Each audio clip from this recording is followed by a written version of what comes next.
सभी सुधीजनों को मेरा सादर अभिवादन। अभी संवत 2082 भाद्रपद शुक्ल पक्ष पूर्णिमा रविवार तदनुसार 7 सितंबर 2025 की रात्रि को चंद्र ग्रहण होने जा रहा है। ये चंद्र ग्रहण खग्रास ग्रहण होगा। इस ग्रहण का विश्व के अधिकतर देशों में खग्रास रूप से ये दिखाई देगा, जैसे यूरोप, एशिया, ऑस्ट्रेलिया, अफ्रीका, पश्चिमी उत्तरी पूर्वी अमेरिका एवं पैसिफिक, अटलांटिक, अंटार्कटिक एवं हिंद महासागर में खग्रास रूप से ये ग्रहण देखा जा सकेगा।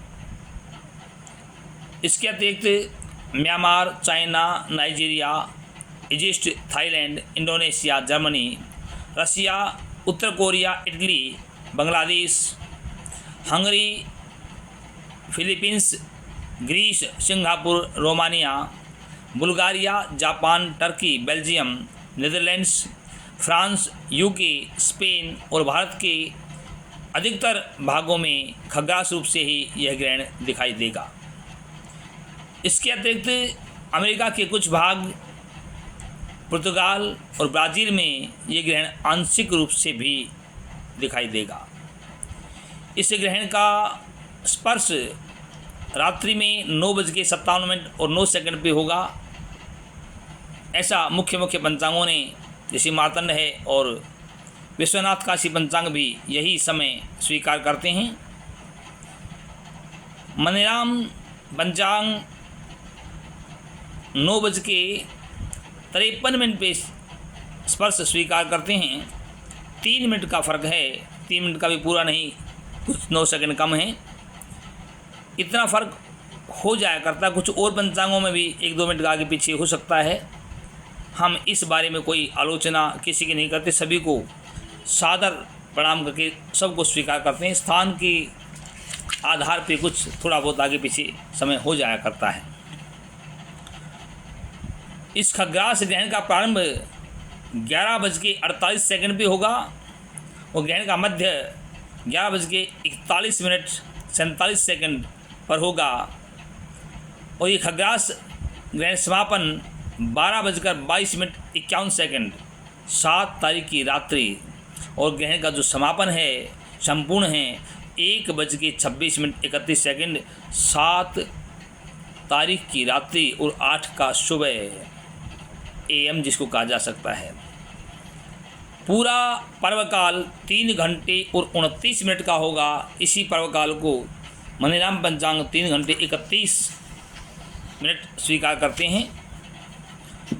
इस ग्रहण का सूतक 9 घंटे पहले प्रारंभ हो जाएगा, तो दिन में 7 तारीख रविवार के दिन में 12:57 पे ग्रहण का सूतक शुरू हो जाएगा और सूतक काल में भोजन नहीं किया जाता। बालक, वृद्ध या रोगी को छोड़ करके अन्य जनों के लिए भोजन आदि निषेध माना जाता है। ये जो ग्रहण है पूरा भाद्रपद नक्षत्र में और कुंभ राशि में हो रहा है, घटित हो रहा है। इसलिए जिन जातकों का, जिन आदमियों का जन्म नक्षत्र पूरा भाद्रपद है और कुंभ राशि है, उनके लिए विशेष रूप से ये ग्रहण अशुभ कारक कहा जा सकता है।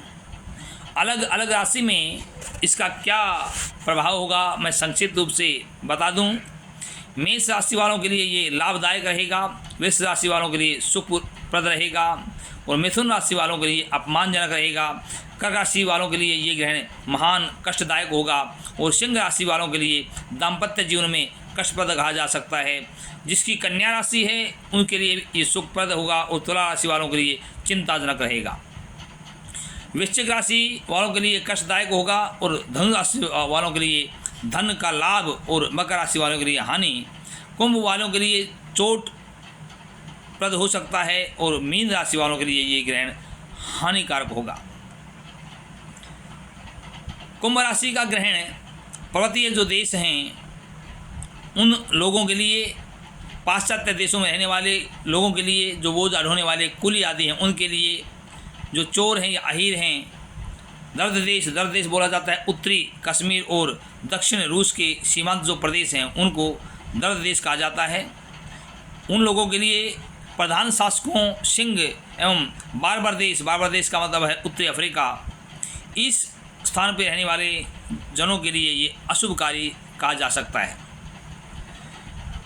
पूरा भाद्रपद नक्षत्र में ये ग्रहण होने के कारण जो हिंसक, पशुपालक, चोर, अधर्मी, व्रत नियम आदि न मानने वाले, जो सठ या नीच प्रवृत्ति वाले हैं और युद्ध में प्रवीण जन हैं, उनके लिए कष्टकारक कहा जा सकता है।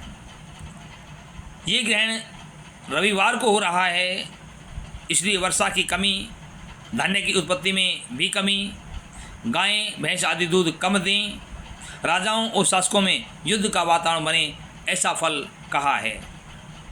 भाद्रपद मास में घटित होने के कारण इस ग्रहण का जो फल है, कलिंग देश, कलिंग का मतलब है उत्तरी तेलंगाना, उत्तरी पूर्वी आंध्र प्रदेश, उड़ीसा और मध्य प्रदेश का कुछ भाग, बंग का मतलब है बंगाल या बांग्लादेश, मगध का मतलब बिहार, सौराष्ट्र अर्थात काठियावाड़ आदि, और मरीच से सुवीर सिंधु नदी के जो पार्श्ववर्ती प्रदेश हैं वे, दर्द जो पहले बताया था उत्तरी कश्मीर और दक्षिण रूस के जो सीमांत प्रदेश हैं, असमक अर्थात नर्मदा और गोदावरी के मध्य जो प्रदेश हैं वे, इन लोगों के लिए ये हानिप्रद और स्त्रियों के लिए गर्भ विनाशक अर्थात मिसकैरेज आदि होने का डर रहेगा।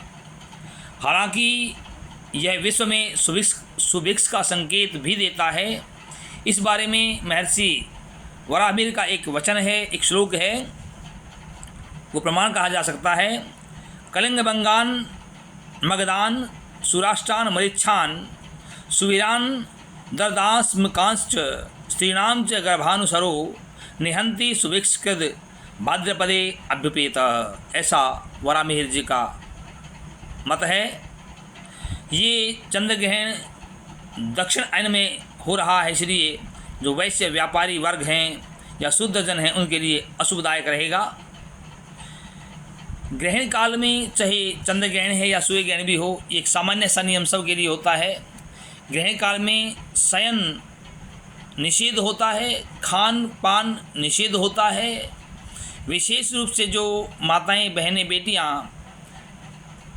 गर्भवती हैं उनके लिए सोना बिल्कुल मना है, और जो जाग रही होती हैं तो जागते समय भी कुछ न कुछ तो करेंगी, इसलिए इस बात का ध्यान करें कि वो कीर्तन करें, भजन करें, लेकिन ये सोचें जागना ही है, इतने में कुछ सूट सी लेती हूँ या पुराने कपड़े हैं उनको फटे हुए उनको ठीक कर लूँ, तो सुई का मशीन का काम न करें। कच्ची या चक्कू से किए जाने वाले काम, यद्यपि समय रात का है और काफ़ी देर रात हो चुकी होगी, उसमें सब्जी आदि तो नहीं काटनी होती, फिर भी कई बार माताएं सोच लेती हैं सुबह सब्जी कटी कटाई मिलेगी, रख देती हूँ काट के, ऐसा काम न करें। चक्कू, कैंची, सुई, मशीन आदि का काम न करें, इन बातों से बचें। कोई अच्छे गीत, भजन, भगवान का कीर्तन आदि करें। भगवान करे आप सभी के लिए ये ग्रहण सुप्रद हो। राम राम।